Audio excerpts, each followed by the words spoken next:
The smell hit me first. Burnt coffee. Grease that had seeped into every crack of the linoleum floor, and something vaguely sweet from the pie display that hadn't been cleaned in God knows how long. My feet ached in shoes 2 sizes too small. Hand-me-downs from my roommate who'd quit this job last month. She'd warned me about the diner, about the long hours and the customers who'd leave pennies as tips. But I didn't have the luxury of being picky. Not anymore. I pushed through the double doors into the kitchen, the heat hitting my face like a wall. "Order up!" Eddie barked from behind the grill, his face red and shining with sweat. I grabbed 2 plates, eggs over easy, hash browns that looked more gray than golden, and carried them to table 7. The trucker barely looked at me as I set them down, just grunted and reached for the ketchup. This was my 3rd day at Rosie's Diner, and I was still learning the rhythm of the place. The morning rush had been brutal, a blur of coffee refills and shouted orders and plates that threatened to slip from my trembling hands. Now, at 2 in the afternoon, the lunch crowd had thinned to a handful of regulars who knew better than to expect much from a place like this. I was invisible here, just another waitress in a stained apron, dark circles under my eyes from too many sleepless nights in an apartment where the heat barely worked. 23 years old, and I felt ancient, worn down by a city that chewed up girls like me and spit them out without a second thought. The bell above the door chimed, and I glanced up out of habit. Everything slowed. 3 men walked in, but my eyes locked on the one in the middle. He moved like water, fluid and unhurried, while the 2 flanking him scanned the room with sharp, predatory gazes. The man in the center wore a suit that probably cost more than my entire year's rent. Charcoal gray, perfectly tailored to broad shoulders that tapered to a narrow waist. His shoes were Italian leather, gleaming even in the diner's fluorescent lights. But it was his face that made my breath catch. Sharp jawline, dark hair swept back with a precision that spoke of expensive barbers and morning routines I couldn't fathom. He had the kind of face that belonged on magazine covers or movie screens, all angles and shadows, and his eyes, dark, almost black, swept the diner with an intensity that made the hair on my arms stand up. He didn't belong here. None of them did.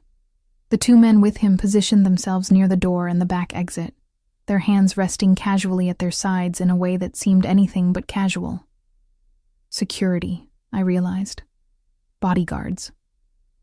My manager, Rita, materialized from the back office, her eyes widening as she took in the trio. She smoothed her hair, suddenly flustered, and gestured toward the corner booth, the best seat in the house if you could call any seat in this dump good. "Right this way, sir," she said, her voice pitching higher than usual. The man in the center, the one who commanded the space around him like gravity itself bent to his will, nodded once. Brief, economical. He moved toward the booth, and as he passed me, I caught his scent. Expensive cologne, cedar, and something darker, mixed with the faint smell of cigarette smoke. It was intoxicating and terrifying all at once. He didn't look at me. I was beneath his notice, just part of the scenery. I should have been relieved. Instead, something in my chest twisted with an emotion I couldn't name. Rita assigned me to his table. Probably because I was the newest, and she didn't want to deal with whatever this was. My hands shook as I grabbed a notepad and pen, taking a breath before approaching the corner booth. Up close, he was even more intimidating. He sat with perfect posture, one hand resting on the table, the other hidden beneath it. A gold watch caught the light, Rolex probably, or something equally obscene. His fingers were long, elegant, but I noticed the scars on his knuckles. These were hands that had done damage. "What can I get you?" My voice came out steadier than I expected. Those dark eyes lifted to my face, and for a moment, the world narrowed to just the 2 of us. He studied me with an intensity that made me feel naked, exposed, like he could see every secret I'd ever kept. The corner of his mouth quirked, not quite a smile, but something. Coffee. Black. His voice was deep, smooth like aged whiskey. There was an accent there, subtle but present. Italian, maybe, or something Mediterranean. Anything else? That will be all. Dismissal, clear and final. I nodded and retreated, feeling his gaze on my back like a physical touch. My hands shook as I poured the coffee. black as he'd requested. When I returned to his table, he was on his phone, speaking in rapid Italian to someone. He didn't acknowledge me as I set the cup down, didn't even pause his conversation. I was invisible again. The afternoon dragged on. The man sat in his corner booth, occasionally making calls, occasionally just watching the street through the window. His guards remained at their posts, silent and alert. Other customers gave them a wide berth, sensing something dangerous, even if they couldn't articulate what. At 4 o'clock, the bell chimed again. 2 men entered, but these were different. Ragged clothes, wild eyes, the kind of desperate energy that set off alarm bells in my head. One of them had a gun. I saw it tucked into his waistband as he moved. Oh God, everything happened so fast. The taller one, stringy hair, track marks on his arms, pulled out the gun and fired a shot into the ceiling. The sound was deafening in the enclosed space. Someone screamed. I dropped the coffee pot I'd been holding, and it shattered on the floor, hot liquid splashing across my legs. "Nobody fucking move!" the gunman shouted. "This is a robbery! Wallets, phones, jewelry, everything in the bag now." His partner, shorter and twitchy, started moving through the diner with a dirty canvas bag. I saw the man in the corner booth shift, saw his guards reach for something, but he stopped them with a slight movement of his hand. His face was calm, almost bored. As he watched the chaos unfold, the shorter robber reached my station, thrust the bag at me. "Come on, bitch, hurry up." I fumbled for my apron pocket, where I kept my tips, maybe $20 in crumpled bills. My phone.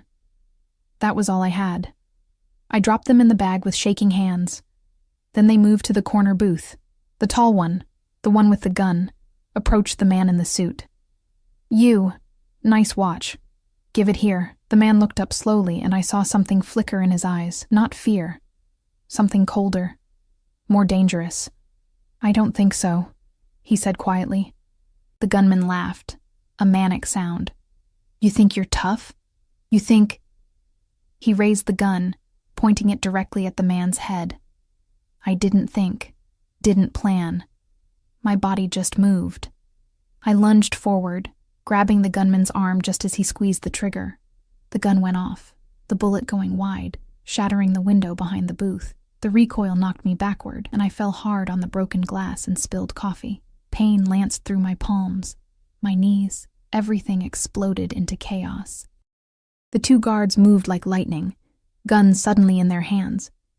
The shorter robber tried to run and was slammed face first into a table. The gunman whirled toward me, rage contorting his features, and for a moment I thought I was going to die right there on the filthy diner floor. Then the man in the suit was there.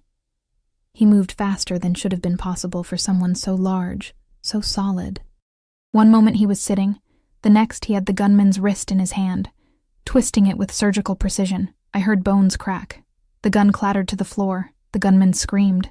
The man in the suit looked down at me, his dark eyes unreadable. "Are you hurt?"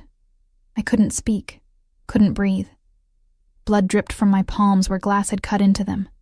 My knees throbbed, but I shook my head. Sirens wailed in the distance, growing closer. "Matteo," the man said, not looking away from me. "Handle this." One of the guards, Matteo apparently, nodded and spoke rapidly into a phone. The other guard had both robbers subdued, hands zip-tied behind their backs.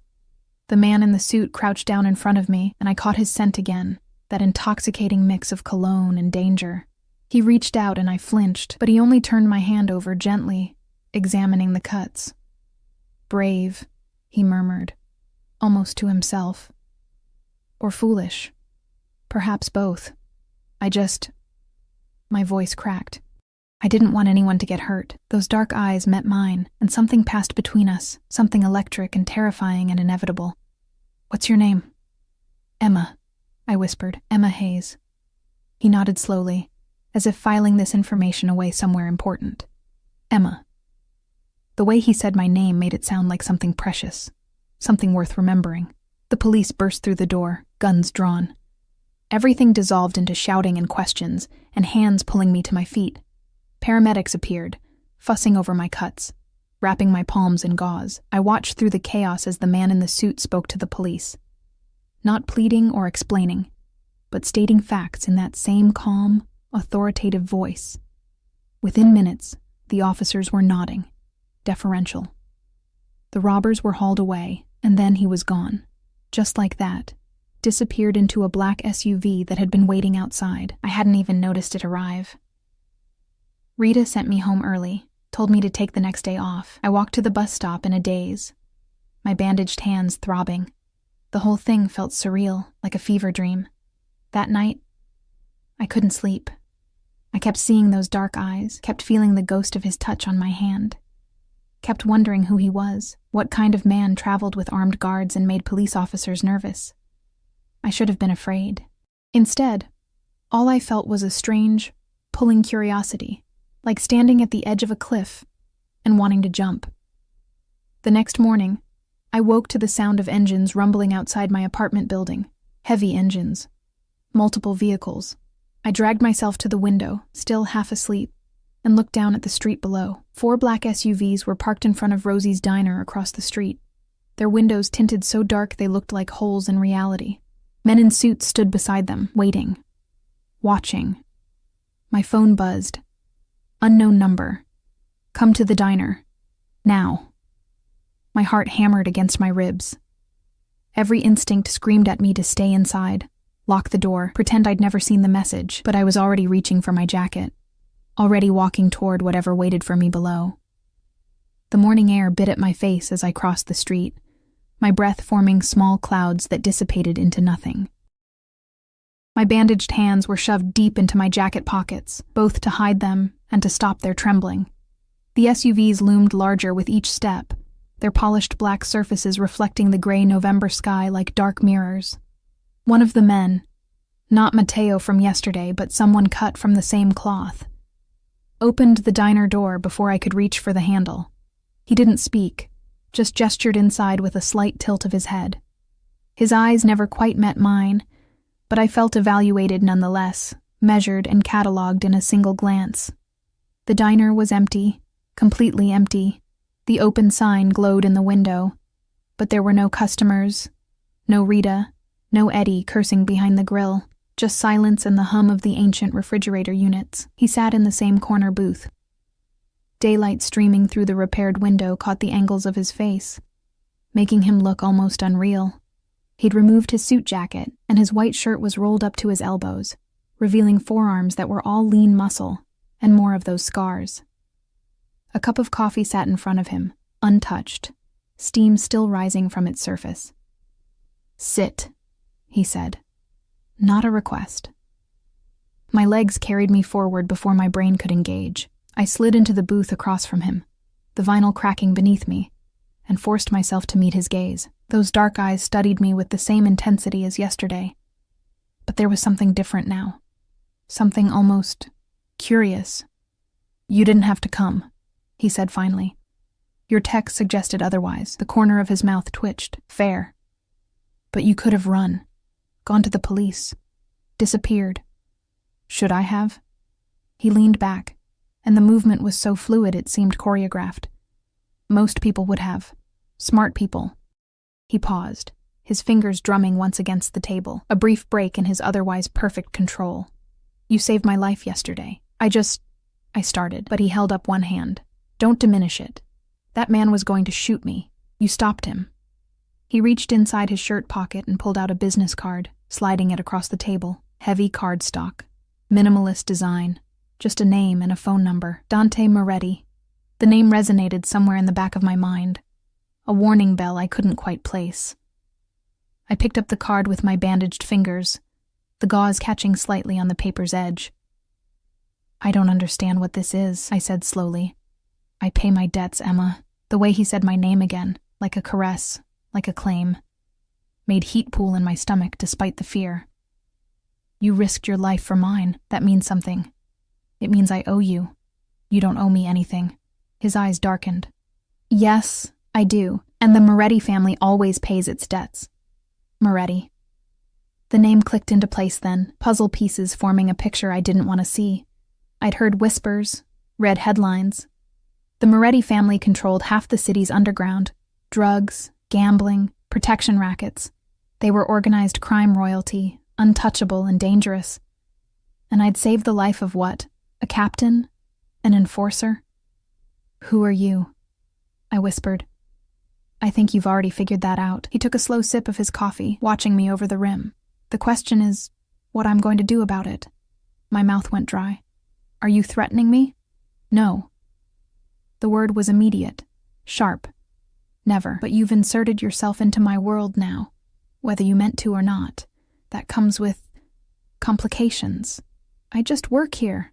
I don't want any part of your world. What you want stopped being relevant the moment you grabbed that gun. He set down his cup with careful precision. Those men yesterday, they weren't random junkies looking for cash. They were sent. A message from the Calabrese family, testing our defenses, seeing if I'd gotten soft. The words washed over me like cold water. I don't understand. You don't need to. He stood, and I had to crane my neck to look up at him.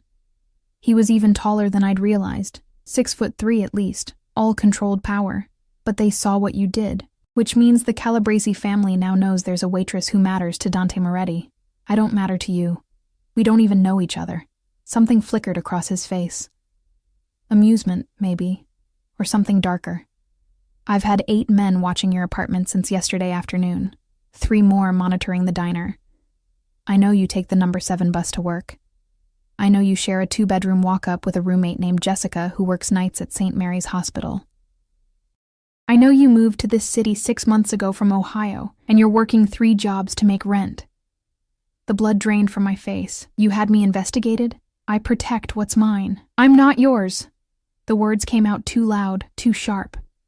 His expression didn't change, but something in the air shifted, became heavier, more dangerous. You became mine when you took a bullet meant for me. He said it so calmly, as if stating a simple fact like the sky being blue or water being wet. Whether you accept that or not doesn't change reality. I stood on shaking legs, my chair scraping against the floor. This is insane. I'm leaving. Sit down, Emma. No. I don't take orders from you. For a long moment we stared at each other, and I saw something like respect flicker in those dark eyes. Then he sighed, a sound almost human, and gestured to the booth. Please, he added. The word sounded foreign in his mouth, unpracticed. 5 more minutes. Then you can leave if you want. Maybe it was the please that did it, that tiny crack in his armor. Or maybe I was just as foolish as he'd suggested. Either way, I sat back down. Better. He returned to his seat, and when he spoke again, his voice had lost some of its edge. I'm not here to threaten you or cage you. I'm here to offer you a choice. What kind of choice? You can go back to your life, keep working here, keep taking the bus, keep struggling to make rent. I'll have my men watching from a distance to make sure the Calabrese family doesn't try anything, but you'll barely notice them. Or, his gaze intensified, or you let me protect you properly. There's a position open at one of my establishments, a high-end restaurant in the business district. Better hours, better pay, better tips, private security. You'd be safe, comfortable. In exchange for what? Nothing. He leaned forward, his elbows on the table, close enough that I could see flecks of amber in his dark eyes. I don't demand payment for protection, Emma. You saved my life.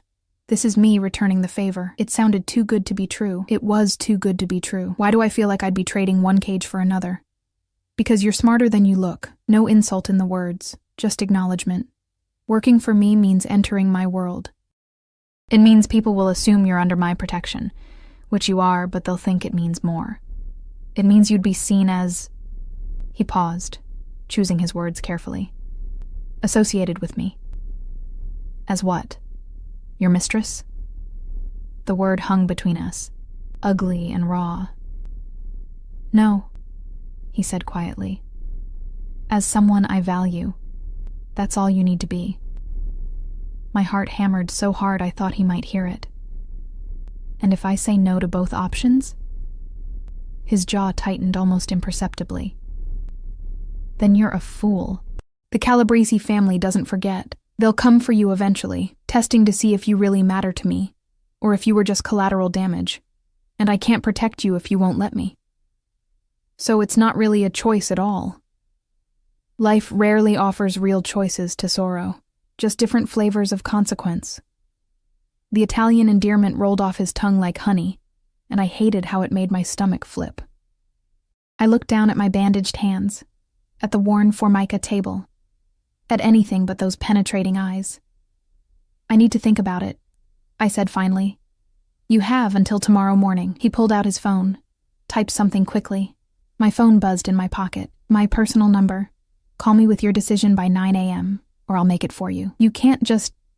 Yes, I can. He stood again, buttoning his cuffs with precise movements. I can and I will, because leaving you vulnerable is not an option I'm willing to entertain. He pulled on his suit jacket, transforming back into the polished, dangerous man who'd first walked into the diner. One more thing. What? The owners of this establishment have been very understanding about giving you time off, paid time off. Use it wisely. He was gone before I could respond, his guards materializing from wherever they'd been waiting to flank him out the door. Through the window, I watched him slide into the middle SUV, watched the convoy pull away with the smooth precision of a military operation. The diner felt emptier than ever in his absence. My phone buzzed again. Another text from his number. The bandages need changing. There's a doctor at this address who'll see you. No questions asked. Go today. I stared at the screen until it went dark, my reflection ghostly in the black glass. What the hell had I gotten myself into? I went to the doctor. I told myself it was practical. My hands hurt, and I couldn't afford a real hospital visit anyway.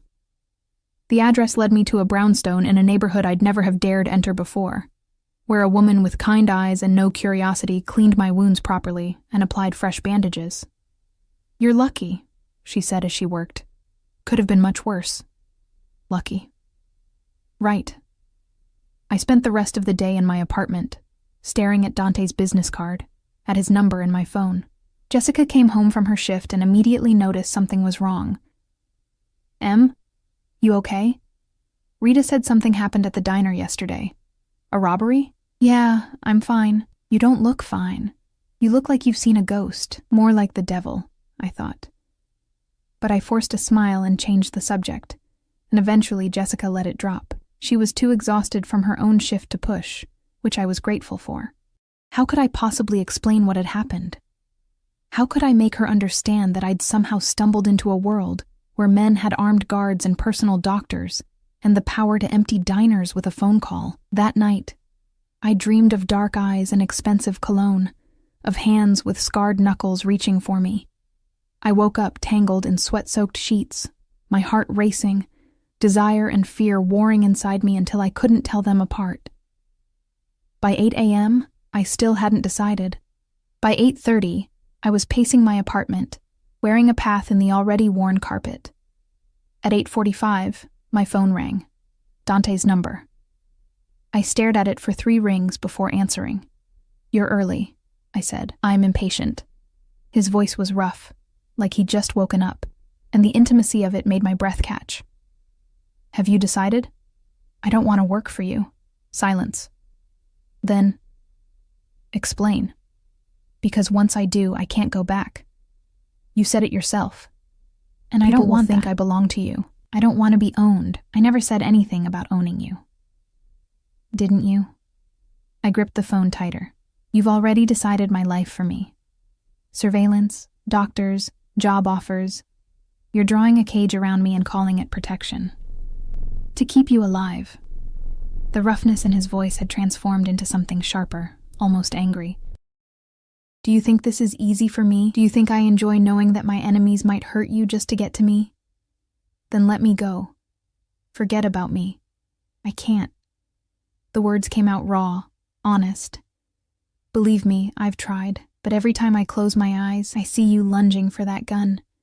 I see you bleeding on that floor, and I know, that if something happened to you because I didn't protect you, it would destroy something in me I didn't even know could still be destroyed. My throat tightened.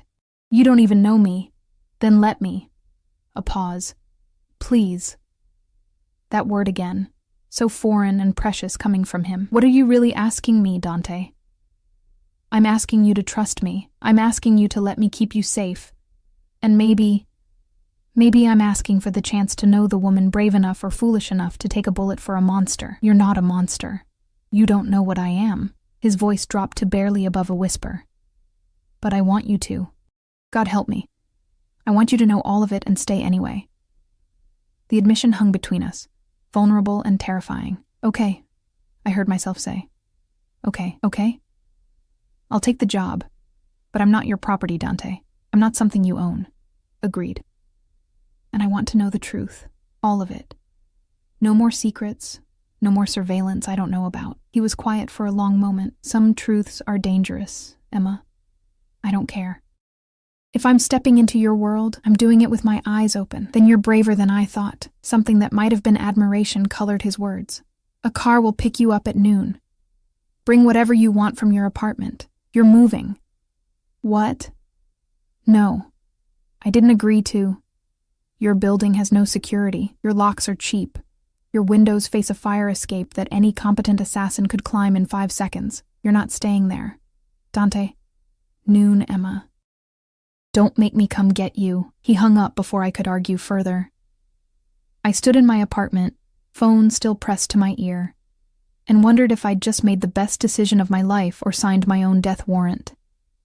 Outside, a black SUV was already parked across the street, waiting, always waiting. The penthouse was obscene. Floor-to-ceiling windows overlooked the city like a kingdom laid out for inspection. Marble floors reflected the afternoon sun in brilliant white light.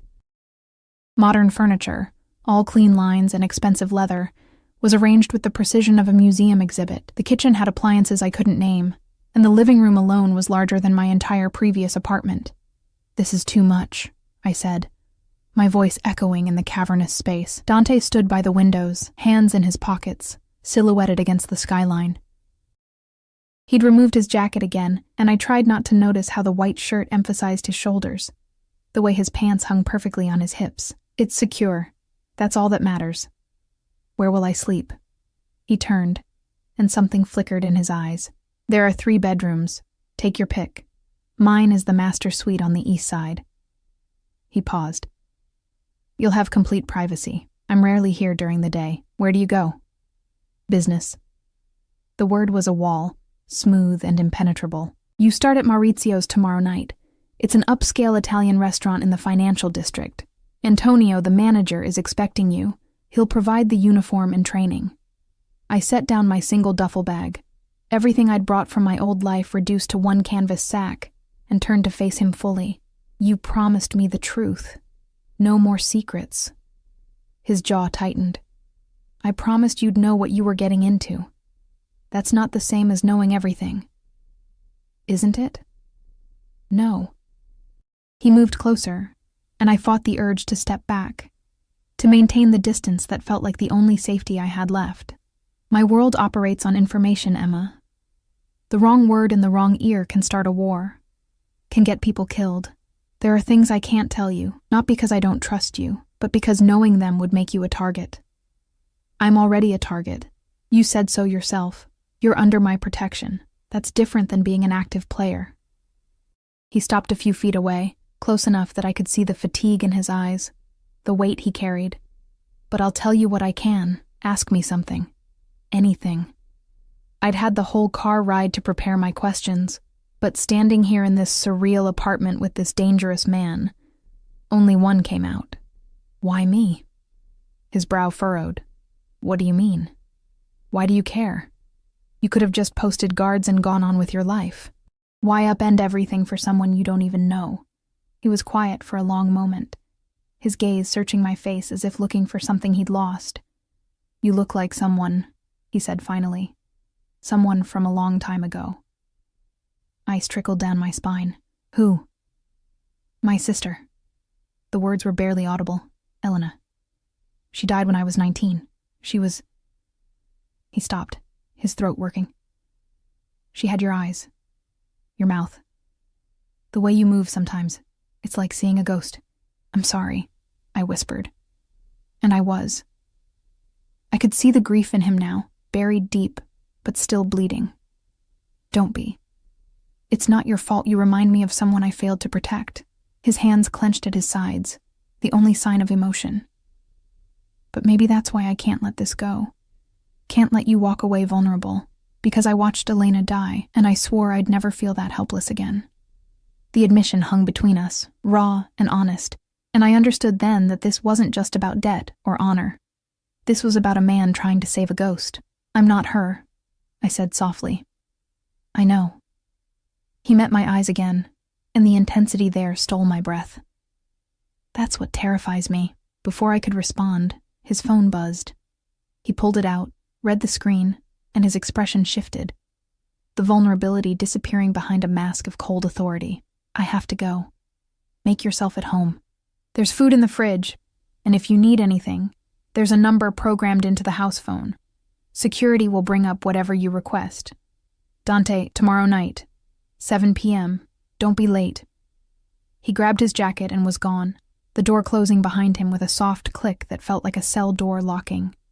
I stood alone in the penthouse, surrounded by luxury I'd never dreamed of, and wondered if I'd made a deal with the devil or just a broken man trying to outrun his demons. That night, I explored my gilded cage. The bedroom I chose overlooked the river, with a bed so large I could spread out like a starfish and still not touch the edges. The bathroom had a tub the size of a small pool, and a shower with more settings than my old car had gears. The closet was a walk-in with empty shelves and racks, waiting to be filled with a wardrobe I didn't own. I found Dante's room more by accident than design, the door slightly ajar as I passed. I shouldn't have looked. I knew I shouldn't have, but curiosity pulled me forward. And before I could stop myself, I was standing in the doorway. His room was surprisingly Spartan. A massive bed with black sheets, a dresser, a chair by the window, but what caught my attention was the wall opposite the bed, covered in photographs, documents, maps. Red string connected different points, creating a web of information that looked like something from a crime thriller. I stepped closer, drawn by morbid fascination. Some photos were of men in expensive suits, their faces marked with X's in red marker. Others showed buildings, warehouses, what looked like shipping manifests. And in the center, a photo of a young woman with dark hair and eyes like mine, Elena. Interested in my work? I spun around so fast I nearly fell. Dante stood in the doorway, his jacket gone, his shirt unbuttoned at the collar. He looked exhausted, dangerous, and something else, vulnerable maybe, at being caught with his defenses down. "I'm sorry," I stammered. "I didn't mean to intrude. The door was open. I left it open." He moved into the room, his eyes never leaving mine. "Part of the truth you wanted. This is what I do, Emma. I hunt the men who killed my sister. The Calabrese family took her from me, and I've spent the last 8 years destroying them piece by piece." I looked back at the wall, at the web of vengeance mapped out in photographs and string. "Is that why they sent those men to the diner? Because you're winning? Because I'm close." He stood beside me now, close enough that I could feel the heat radiating from his body. "Giorgio Calabrese, the head of the family. He has something I need. Information about the night Elena died. About who gave the order and why. Once I have that, I can finish this. And then what?" His laugh was bitter. "Then I figure out who I am when I'm not consumed by revenge." I turned to face him, and the proximity stole my breath. We were inches apart, close enough that I could count his eyelashes, see the faint scar above his eyebrow. "You can't get her back, Dante, no matter how many people you destroy." "I know." His voice was rough. "But I can make sure no one else loses a sister because these animals think they're untouchable." His hand came up, almost involuntarily, and his fingers ghosted along my cheek. "I can keep you safe. That has to count for something." The touch sent electricity racing through me. Desire mixing with fear in a cocktail that left me dizzy. I should have pulled away, should have put distance between us. Instead, I leaned into his palm, let my eyes flutter closed for just a moment. "Emma." My name was a warning, a prayer. "You should go. Now." "Why?" "Because I'm not a good man. Because every instinct I have is telling me to pull you close and never let go. And that's dangerous for both of us." His thumb traced my bottom lip, and I shivered. "Because if you stay in this room one more second, I'm going to do something we'll both regret." I opened my eyes and found his gaze burning into mine, dark and hungry and barely controlled. My heart hammered against my ribs, fear and want warring inside me until I couldn't tell them apart. "What if I don't want to go?" His control cracked. I saw it happen, saw the moment the careful walls he'd built came crashing down. His other hand came up to cup my face, tilting my head back, and for a breathless second, I thought he was going to kiss me. Instead, he pressed his forehead to mine, his breath coming fast and ragged. "Don't do this. Don't make me want something I can't have." "Who says you can't have it? I do." He pulled back, and the loss of his touch felt like winter. "You're here because I'm keeping you safe. Anything more than that, and I'm no better than the men I hunt. Men who take what they want without care for the consequences. What if I'm offering? Then you don't understand what you're offering."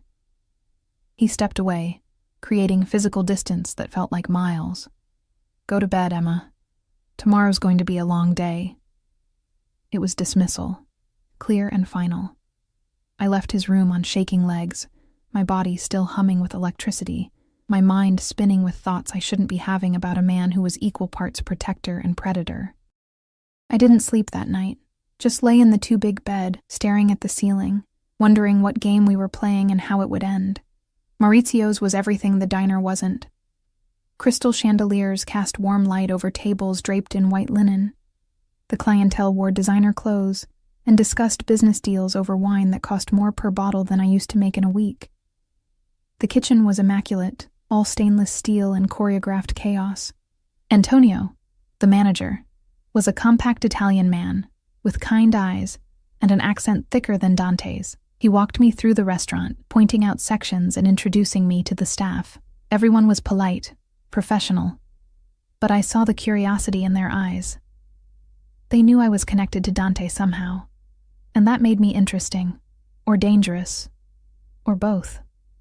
"You'll start with the smaller tables," Antonio explained, leading me to the staff room. "Learn the menu, learn the rhythm. Once you're comfortable, we'll move you to the VIP section." "The VIP section?" His smile was knowing. "Where Mr. Moretti's associates dine. Don't worry, they tip very well." He left me with a uniform, black dress, white apron, simple but elegant, and told me to be ready by 6 for the dinner service. I changed in the bathroom, staring at my reflection in the mirror. I looked different somehow. Older, maybe. More polished. Like I was playing dress-up in someone else's life. The evening shift was intense. I stumbled through orders, mixed up table numbers, spilled wine on my apron, but the other servers were patient, guiding me through the chaos with good humor. And the tips. God, the tips. I made more in one night than I'd made in a week at the diner. At 10 p.m. during a brief lull, Antonio called me to his office. "You did well for your first night," he said, gesturing for me to sit. "A few mistakes, but nothing terrible." "Thank you. Everyone's been very kind. They know you're important." He leaned back in his chair, studying me. "Mr. Moretti doesn't bring people into his world lightly. The fact that you're here means you matter to him." I started, but he held up a hand. "Whatever you are, it's none of my business. But I've worked for the Moretti family for 20 years, since Dante's father ran things. And I've never seen him look at someone the way he looks at you." My cheeks burned. "He doesn't look at me any particular way." Antonio's smile was sad. "Keep telling yourself that, Bella, but be careful. Men like Dante, they're dangerous even when they're trying to protect you. Especially then." Before I could respond, shouting erupted from the dining room. Antonio was on his feet instantly, moving with a speed that belied his age. I followed, my heart racing. In the main dining room, 2 men in dark suits faced off across a table. One I recognized. Marco, one of Dante's guards. The other was a stranger, tall and thin with a cruel mouth, and eyes like chips of ice. "Tell your boss," the stranger was saying, his voice carrying across the suddenly silent restaurant, "that Giorgio sends his regards and his condolences." Marco's hand moved to his jacket, but Antonio was already there, smooth and diplomatic. "Gentlemen, please. This is a place of business. Whatever disputes you have, take them elsewhere." The stranger's cold gaze swept the room and landed on me. I froze, pinned by the predatory focus in his eyes. He smiled, slow and terrible. "New girl," he said, "pretty." I can see why Dante's interested. He took a step toward me, and Marco moved to intercept, but the stranger just laughed. Relax, I'm just delivering a message. His eyes never left mine. Tell Dante that what he treasures can be taken. Just like he took from us. Then he was gone, disappearing out the front door before anyone could stop him. The restaurant erupted in whispers. Antonio ushered the remaining customers out with apologies and complimentary bottles of wine. Marco grabbed his phone, speaking rapidly in Italian. I stood frozen, the stranger's words echoing in my head. What he treasures can be taken. I wasn't safe here, wasn't safe anywhere, and Dante's protection might be the very thing that got me killed. Dante arrived 20 minutes later, and the temperature in the restaurant dropped 10 degrees. He moved through the front door like a storm given human form, his guards flanking him in tight formation.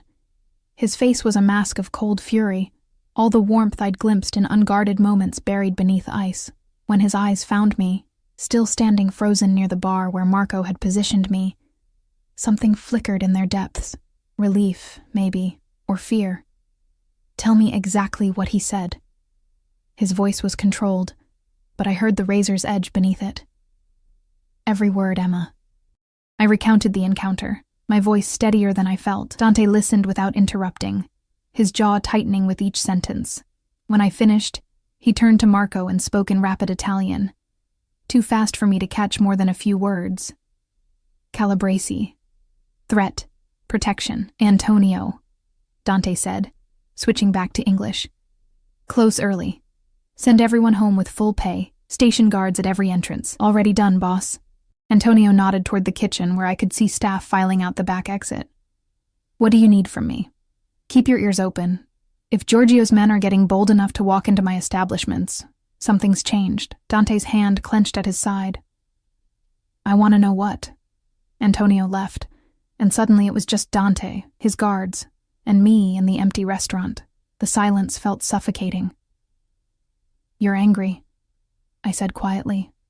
His eyes snapped to mine. Angry doesn't begin to cover it. He closed the distance between us in 3 strides, his hands coming up to frame my face, tilting it up so he could examine me. Did he touch you? No. He just looked and talked. Looking is enough. His thumbs traced my cheekbones, the touch gentle despite the fury radiating from him. I should never have brought you here, should have sent you away the moment those men walked into the diner. You said you couldn't. I know what I said. He dropped his hands and stepped back, creating distance that felt deliberate. Matteo, bring the car around. Emma's coming with me. Where are we going? Somewhere they can't find you, somewhere safe. He was already moving toward the door, expecting me to follow, and I did, because what choice did I have? The stranger's cold eyes haunted me, his words about taking what Dante treasured playing on loop in my mind. The SUV was waiting outside, engine purring. Dante held the door open, and I slid into the back seat, the leather cold against my legs. He climbed in beside me, and Matteo took the driver's seat. Another SUV pulled up behind us, Marco and 2 other guards. Where are we going? I asked again as we pulled into traffic. My family's estate, outside the city. Dante stared out the window, his profile carved from granite. No one knows about it except immediate family and my most trusted men. You'll be safe there. For how long? As long as it takes. That's not an answer. He turned to look at me then, and the raw emotion in his face stole my breath. Until I end this. Until Giorgio Calabresi is no longer a threat to you or anyone else I care about. You're going to kill him. It wasn't a question, but he answered anyway. Yes. The certainty in that single word should have terrified me. Instead, I felt something else. Something dark and primal that recognized the predator in him and responded to it. When? Soon. His hand found mine in the darkness of the car, his fingers threading through mine with surprising gentleness. I've been building toward this for 8 years. Every move, every decision, all leading to one moment, and now that it's finally here, all I can think about is you. What about me? That I'm about to do something that might get me killed, and the thought of leaving you alone is worse than the thought of dying. He laughed, bitter and raw. You've unmade me, Emma. In a matter of days, you've become the thing I can't lose. My throat tightened. You barely know me. I know you're brave. I know you throw yourself at armed men to save strangers. I know you look at me like I'm still human, even after seeing the monster. His grip on my hand tightened. I know that when I thought that bastard might have hurt you tonight, I wanted to burn the entire city to the ground. That's not knowing me. That's obsession. Maybe. He brought my hand to his lips, pressing a kiss to my knuckles that sent heat racing through me, but I'm past pretending otherwise. The rest of the drive passed in charged silence. We left the city behind, the lights fading into darkness as we wound through increasingly rural roads. Trees pressed close on either side, their branches forming a canopy overhead that blocked out the stars. Finally, we turned through iron gates that swung open at our approach. A long driveway led to a sprawling villa, all stone and elegant architecture that spoke of old money and older power. Lights blazed from every window, and I saw more guards positioned at strategic points around the property. "This is your family home?" I asked as Matteo parked near the front entrance. "Was. My father built it for my mother. After they died, I couldn't bring myself to sell it." Dante climbed out and came around to my side, offering his hand. "Elena loved it here. She used to run through those gardens like she owned the world." I took his hand and let him help me out. Our fingers still linked as he led me up the stone steps. The front door opened before we reached it, revealing a woman in her 60s with steel-gray hair and sharp eyes. "Dante," she said, her accent thick. "You bring a guest. Emma, this is Rosa. She's managed this estate since before I was born." He squeezed my hand once before releasing it. "Rosa, this is Emma Hayes. She'll be staying here for a while. Give her the blue room overlooking the gardens." Rosa's eyes swept over me, assessing, and I felt suddenly conscious of my waitress uniform, my cheap shoes, the fact that I clearly didn't belong in a place like this, but whatever she saw must have satisfied her, because she nodded and gestured for me to follow. "Come, child. I'll show you to your room." I glanced back at Dante, but he was already deep in conversation with Matteo, his phone pressed to his ear. The moment of vulnerability had passed, replaced by the cold authority of a man planning war. Rosa led me through hallways lined with portraits and expensive art, up a grand staircase, and down another corridor until we reached a door at the end. The blue room was stunning, all soft colors and antique furniture, with French doors that opened onto a balcony overlooking gardens I could barely make out in the darkness. "There are clothes in the closet," Rosa said, moving to light a fire in the stone fireplace. "Dante had them brought from the penthouse. If you need anything else, use the phone by the bed." "Thank you." She paused at the door, studying me again with those sharp eyes. "You're the one from the diner, the one who saved him." "I guess. He hasn't brought a woman here since Elena died." Rosa's expression softened slightly. "Whatever you are to him, be careful. Men like Dante, they don't know how to love without destroying." She left before I could respond, the door clicking shut behind her. I stood alone in the beautiful room, surrounded by luxury that felt like another cage, and wondered if Rosa was right, if being treasured by Dante Moretti was just another form of destruction.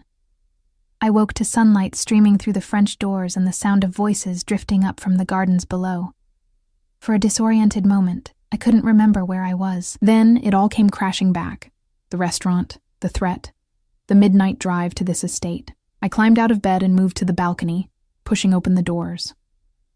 The gardens were breathtaking in daylight, all manicured hedges and flower beds that probably cost more to maintain than most people's mortgages.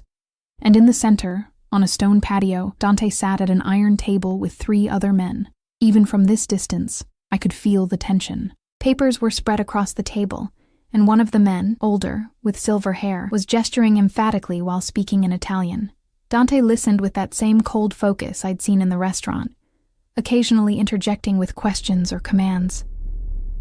This was him in his element. The Don, the boss, the man who held life and death in his hands. I should have been terrified. Instead, I couldn't look away. As if sensing my gaze, Dante's head turned, his eyes finding mine across the distance. Even from here, I felt the impact of that look, possessive, protective, hungry. He said something to the men, then stood and walked toward the villa, disappearing from view. My heart hammered as I heard footsteps in the hallway, then a knock at my door. "Come in," I called, already knowing who it would be. Dante entered, and he looked different in daylight, softer somehow, despite the same expensive suit and controlled movements. He'd shaved, and I caught the scent of his cologne as he crossed to where I stood on the balcony. "You slept well?" he asked. "As well as can be expected." I gestured toward the gardens. "Important meeting?" "Planning." He leaned against the balcony railing, his eyes on the horizon. "Giorgio has made his move by threatening you. Now I make mine." "When?" "Tonight." He turned to face me, and I saw the resolve in his expression. "There's a shipment coming in. Weapons that Giorgio needs for a territorial push. We're going to intercept it, cut off his supply line and force him into the open." Fear coiled in my stomach. "That sounds dangerous." "It is." "Then why are you telling me? Why not just keep me here in ignorance?" His jaw tightened. "Because you asked for the truth, because you deserve to know what's happening and why." He reached out, tucking a strand of hair behind my ear. "Because if something goes wrong tonight, I need you to know that everything I've done, bringing you here, protecting you, turning your life upside down, all of it was to keep you safe. Dante, listen to me." His hands framed my face, his forehead dropping to rest against mine. "If I don't come back, Matteo has instructions. He'll take you somewhere far from here, set you up with a new identity, enough money to start over. The Calabresi family will have no reason to come after you if I'm gone. Stop talking like you're already dead." I'm being realistic. His breath ghosted across my lips, and desire pooled hot and urgent in my stomach. "I've made a lot of enemies, Emma. Tonight I'm walking into a situation where any one of them could end me. I need to know you'll be okay if that happens. I don't want you to die for me. I'm not dying for you. I'm living for you." His thumbs traced my cheekbones, and I saw his control cracking again, saw the want in his eyes that matched the ache in my own chest. "That's what you've given me. A reason to survive this instead of just seeking revenge. Then survive it." I grabbed his shirt, fisting the expensive fabric in my hands. "Come back to me. Emma." My name was a warning, a plea. I didn't let him finish. I pulled him down and pressed my lips to his. For a heartbeat, he froze. Then his control shattered completely. He kissed me like a drowning man finding air, his hands sliding into my hair, tilting my head to deepen the angle. His mouth was hot and demanding, tasting of coffee and something darker, more dangerous. I melted against him, all my fears and doubts burning away in the heat of his touch. When we finally broke apart, both breathing hard, his eyes were nearly black with desire. "That was a mistake," he said roughly. "I don't care. You should." But even as he said it, he was kissing me again, backing me into the room, his hands sliding down my sides to grip my hips. "You should run from me, should hate me for what I am. I can't." The admission came out breathless as his lips found my neck, my collarbone, the hollow of my throat. "I've tried." He lifted his head, and the vulnerability in his face broke something in me. "If I start this, I won't be able to stop, won't be able to let you go. Good." I pulled him down for another kiss, pouring everything I couldn't say into it. The fear, the desire, the impossible connection that had formed between us in such a short time. His phone buzzed, shattering the moment. Dante pulled away with a curse, checking the screen. His expression hardened. "I have to go. The meeting, they need final authorization." "Tonight," I said. "You'll come back tonight." It wasn't a question, but he answered anyway, pressing one last kiss to my forehead. "Tonight." "I promise." Then he was gone, leaving me alone with my racing heart and the taste of him still on my lips. I stood on the balcony and watched him return to the meeting, watched him transform back into the cold, controlled Don who planned wars and ended lives. And I prayed to a God I'd stopped believing in that he'd keep his promise. That tonight wouldn't be the last time I saw him alive. The hours crawled by like years. Rosa brought me lunch on a silver tray. Soup I couldn't taste, bread I couldn't swallow. She didn't ask questions, just squeezed my shoulder once before leaving me alone with my spiraling thoughts. I paced the blue room until I'd memorized every detail, the way afternoon light painted gold across the hardwood floors, the faint smell of roses drifting up from the gardens, the distant sound of guards changing shifts. Dante had left at noon with Matteo and a convoy of SUVs. The villa felt emptier in his absence, like all the air had been sucked out and replaced with waiting. By 7 p.m., I couldn't take it anymore. I left my room and wandered the halls, finding my way to what must have been Dante's study. The door was unlocked, and inside, I found more evidence of the man behind the monster. Shelves lined with books in Italian and English, a desk covered in paperwork, and on the wall, more photographs of Elena. She'd been beautiful, dark hair cascading past her shoulders, eyes that sparkled with mischief and joy. In one photo, she stood beside a younger Dante, both of them laughing at something off camera. He looked so different then. Lighter, unburdened by the weight of revenge. She would have liked you. I spun around to find Rosa in the doorway, carrying fresh towels. "I'm sorry," I said quickly. "I shouldn't have—" "It's fine." She set down the towels and moved to stand beside me, studying the photographs. Elena had your spirit, that same fire that made her throw herself into danger without thinking of the consequences. Rosa's smile was sad. She died trying to help someone. A girl being attacked by Calabrese soldiers. Elena intervened, and her voice broke. Dante found her too late. He held her while she bled out in an alley, and something in him died with her that night. Tears burned my eyes. I didn't know. He doesn't talk about it. Just hunts the men responsible with a patience that terrifies even his allies. Rosa turned to me, her sharp eyes seeing too much. "Until you. You're the first thing I've seen him care about besides revenge in 8 years. I don't understand why. We barely know each other. Love doesn't always need time. Sometimes it just needs the right moment, the right person." She patted my hand. "But love with a man like Dante? It's complicated. Dangerous. Are you prepared for that? I don't think I have a choice anymore." "We always have choices, child. The question is whether we're brave enough to make them." She left me alone with Elena's photographs and my churning thoughts. I stayed in the study until darkness fell, until the only light came from a lamp on Dante's desk. I sat in his chair, surrounded by his scent, cologne and leather and something uniquely him, and prayed. The call came at 11 p.m. Rosa burst into the study, her face pale. "It's Matteo. There's been shooting. Dante, he's been hit." The world tilted sideways. "What? Where is he?" "They're bringing him here. The hospital isn't safe. Too many Calabrese informants." She grabbed my arm, her grip surprisingly strong. "He asked for you, kept saying your name." I ran. Down the hallways, down the grand staircase, through the front door, and out into the night where headlights were cutting through the darkness. The lead SUV screeched to a halt, and Matteo jumped out, his shirt covered in blood. "He's alive," Matteo said before I could ask. "Bullet caught his shoulder. Lost a lot of blood, but he's alive." 2 guards emerged from the back seat, half carrying, half dragging Dante between them. His face was ashen, his shirt soaked red, but his eyes found mine immediately. "Emma." My name came out rough, pained. "I'm here." I rushed to his side, my hands hovering uselessly. "I'm right here." They carried him inside to a room I hadn't seen before. A medical suite complete with monitors and equipment that looked like it belonged in a hospital. A doctor was already waiting, a woman with steady hands and no questions. "Out," she ordered. "All of you except the one holding his hand." She meant me.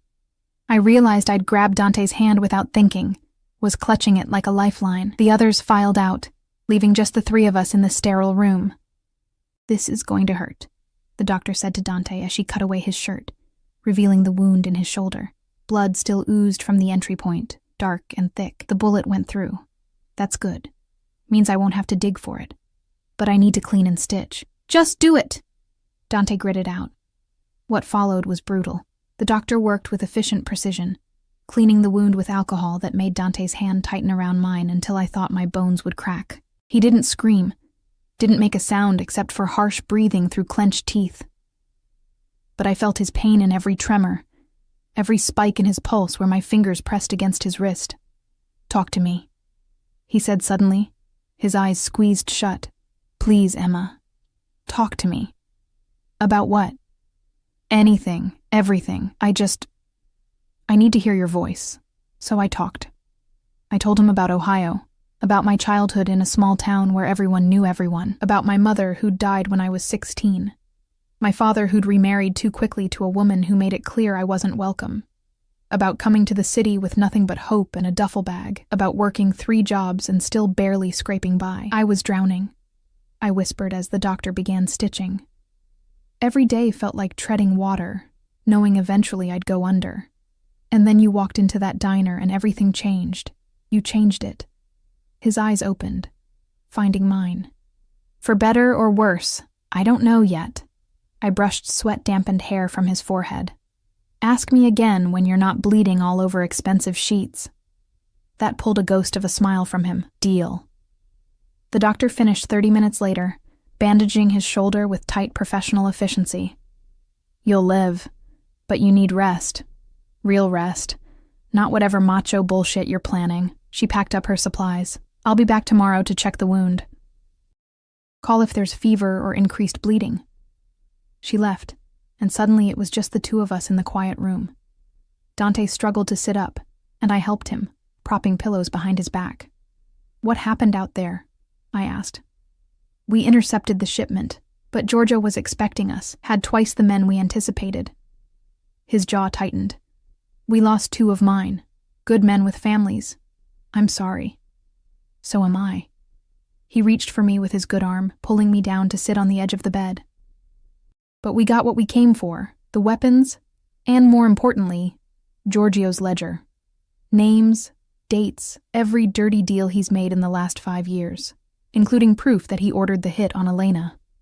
My breath caught. "So it's over?" "Almost."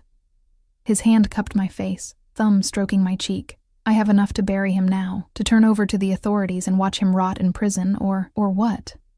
Or I can end it myself, 1 bullet, clean and final. The way he deserves." I heard the question beneath the words. What kind of man did I want him to be? The one who sought justice through the system? Or the one who took it with his own hands? "What do you want?" I asked quietly. He was silent for a long moment, his dark eyes searching mine. I thought I wanted his blood, thought nothing else would satisfy the rage that's been eating me alive for 8 years. His hand slid into my hair, cradling the back of my head. "But sitting in that SUV, bleeding, thinking I might die before seeing you again. All I wanted was this. You. A chance at something other than revenge. You can have both." "No." His voice was firm. "If I kill him, I become exactly what Elena would have hated. A murderer who puts vengeance above everything else, including the people I love." He pulled me closer, until our foreheads touched. "I'm choosing you, Emma. I'm choosing life over death." The words cracked something open in my chest. "You love me? Terrifyingly. Completely.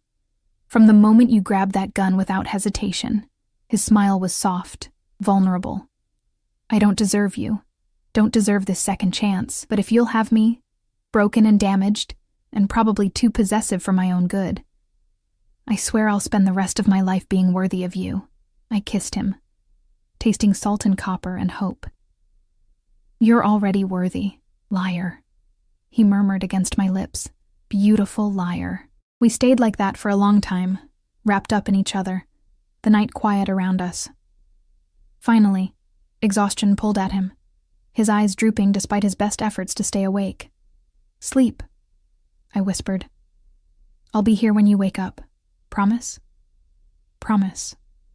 I watched him drift off, his breathing evening out, his face relaxing into something almost peaceful. Then I slipped out of the room and found Matteo waiting in the hallway. "How is he?" Matteo asked. "Alive. Choosing justice over revenge." I met his eyes. "What happens now?" "Now we turn over everything we have to the federal prosecutor, a man Dante's family has carefully cultivated as an ally over the years. Giorgio Calabresi will be arrested by morning, along with most of his top lieutenants. The family will be dismantled from the inside." "And Dante?" walks away clean. He's always been careful to keep his hands relatively unstained. No drugs, no human trafficking, nothing that can't be explained as legitimate business. Matteo's smile was grim. He learned from his father's mistakes. Built an empire that can withstand legal scrutiny while still commanding respect in the underworld. It should have bothered me, this pragmatic approach to criminality. But I'd stopped pretending Dante was anything other than what he was. A man who operated in shades of gray, who balanced brutality with honor, who commanded an empire built on fear and loyalty in equal measure. And somehow, impossibly, I loved him anyway. 3 months later, I stood in the gardens of the villa, watching spring paint the world in shades of green and gold. Giorgio Calabrese had been convicted on 12 counts of racketeering, murder, and conspiracy. He'd die in prison. A slow death that felt more fitting than a bullet ever could have. The Moretti Empire had stabilized, the power vacuum filled by Dante's careful maneuvering. He'd restructured, pivoting toward legitimate businesses while maintaining enough of the old ways to keep his position secure. It was a delicate balance, but he walked it with the same controlled grace he brought to everything. I heard his footsteps on the stone path behind me, felt his arms wrap around my waist, his chin resting on my shoulder. "What are you thinking about?" he asked. "How different my life is now, how 3 months ago I was invisible. Now I gestured to the gardens, the villa, the life we were building together. "This. Visible," he finished. "Treasured, mine." I turned in his arms, looping my hands around his neck. The scar on his shoulder had healed to a thin white line, a reminder of the night everything changed. "Yours," I agreed, "but you're mine too. That's how this works." I like the sound of that. He kissed me, slow and sweet, the kind of kiss that spoke of time and tomorrow and all the days after. When we broke apart, he pulled a small box from his pocket. I was going to wait, do something elaborate and romantic. But I've never been good at waiting. He opened the box, revealing a ring.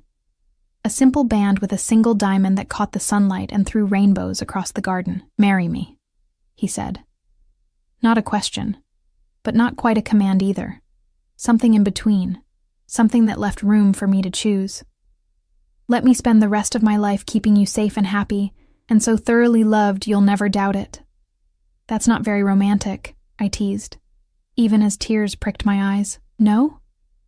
His smile was crooked, vulnerable. "How about this?